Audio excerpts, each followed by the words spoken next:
What's up, everyone? It is funny, and that was funny because you failed. Namco here, Dustin there, talking point guards, talking fantasy basketball, and Dustin's talking about our cheat sheet. It's up on the site. Click on the link in the description. We'll be updating our rankings throughout the preseason as stuff happens. Subscribe to our channel, like this video, do all that fun stuff.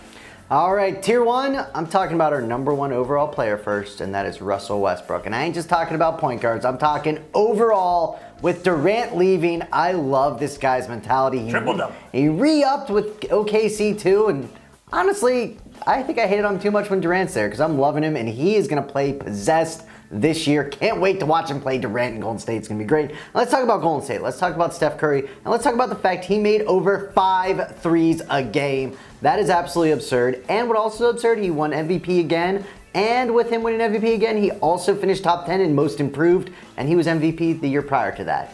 Wow. That's a lot of stuff. A lot of stuff, a lot of tidbits for you. Tier 2, I think this is the first time we've ever had Damian Lillard ranked above Chris Paul, but it's well deserved. It's gotta happen. Lillard, 25 points a game, and he's still gonna get the assists for you, right at 7 assists. I mean, we just think at this point where Paul's game's going and where Lillard's game's going, you gotta make the switch. But we still like Chris Paul. But the other guy I wanna talk about is John Wall. Normally when we do our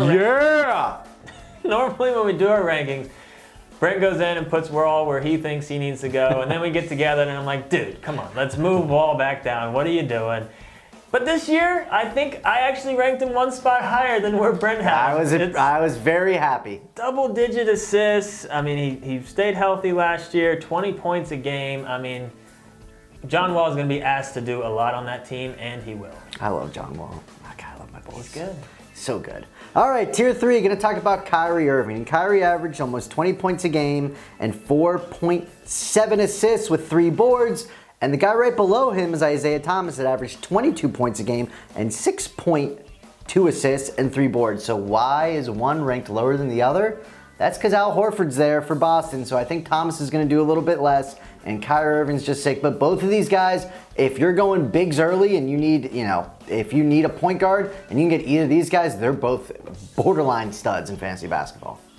Eric Bledsoe. I'm a big Eric Bledsoe fan. You could argue that he could maybe be ranked up a little higher, but when you look at Phoenix, it's just, their backcourt's the only place where they have talent because they got Booker and they got Knight. How is that going to work out? And then Bledsoe was banged up a little bit last year, but I'm a big fan of Bledsoe. 6 assists, 4 boards. He's going to get you threes. And then Mike Conley is a guy that I want to talk about just because a lot of other experts are going to have him in the tier up in tier 2-ish, maybe even tier 3, right around that range. We got him in tier 4. We just think he's a little overrated. I mean, he's good, and one of the things, if your league counts turnovers, which most do, yes, he gets a huge boost. For a guy that handles the ball as much as he does, to average less than 2 turnovers a game is pretty intense. But I'm not going to bump him up over all these guys just because of that stat. And you can never trade those guys because people don't care about turnovers when they're looking at trades. They look at points, rebounds, and assists. That's what they're looking at with trades. So that's Conley. It's not enough. His lack of turnovers is intense, Dustin. That's great. So hold them. I mean, no, I hear what you're saying. I hear what you're saying. I mean, you look at this list of these. I mean, 2, 4, 3, 3, 4. I mean, tier 5. You don't have to. I understand. It just I like to use it. Intense as the adjective. I just liked it. I know. All right, tier 5. I'm going to talk about Rajon Rondo, and I think he's getting disrespected. He's on the Bulls, but he led the league in assists last year.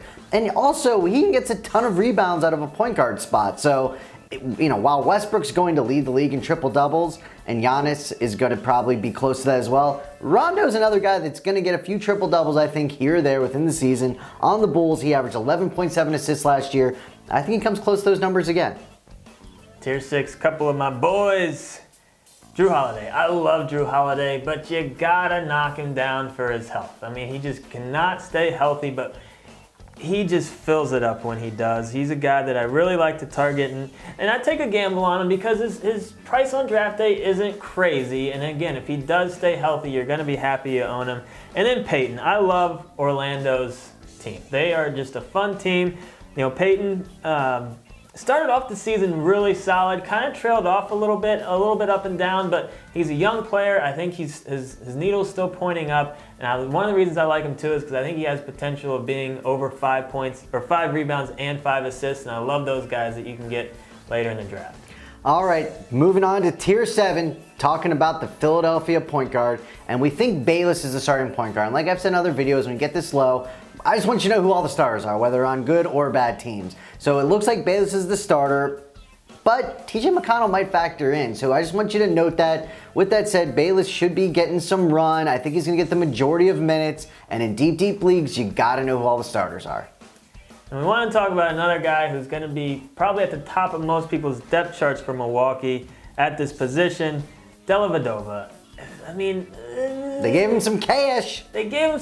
He's a household name. He's really fun to root for. You want him to do well. I mean, he's kind of the Tim Tebow. He's not the Tim Tebow. Everyone wants Tim Tebow to do well. Not everybody wants Tim Tebow to do well. Everyone loves Tim Tebow. Oh my God. Everyone loves Tim. But Dellavedova, he's very easy to root for, but it's too crowded. The alphabet might play some point guard.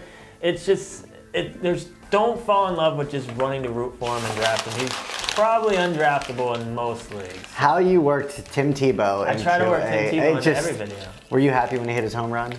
You have no idea. Like, that's my boy Timmy.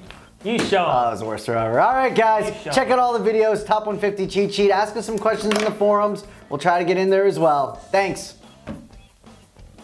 Timmy.